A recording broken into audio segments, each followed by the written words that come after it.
Das war der Schlusspfiff. Das Spiel ist vorbei. Die Verlängerung durch und es steht 2:2.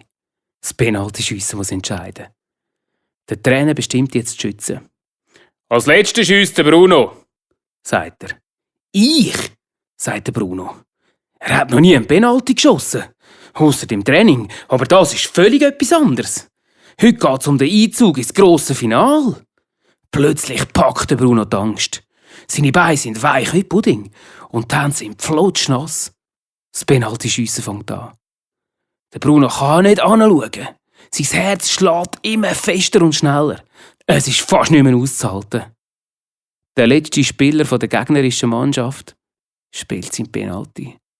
Er zieht ganz genau, läuft an und vorbei. Am Bruno seine Mitspieler jubeln. Das ist die grosse Chance, ins Finale zu kommen. Der Bruno muss nur noch treffen. Ja, nur ist gut, denkt er sich. Er wird unsicher. Das Goal ist auf einmal so weit weg. Und der Goalie sieht riesig aus. Der Bruno schnauft tief durch.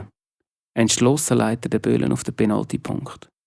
Er gibt sich einen Ruck, holt Anlauf und schiesst. Der Goalie hechtet mit Schwung in die linke Ecke und verwünscht den Ball gerade noch mit den Fingerspitzen.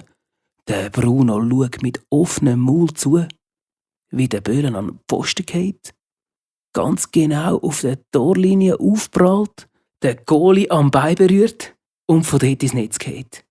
«Yeah!» freut sich der Bruno. Dann reißt er jubelnd seine Arme in die Luft und lässt sich von seinen Mitspielern feiern. Alle liegen sich in den Armen und freuen sich über ihre tapferen Mitspieler. «Das hast du super gemacht, Bruno!» ruft ihm zufrieden und ganz stolz der Trainer zu.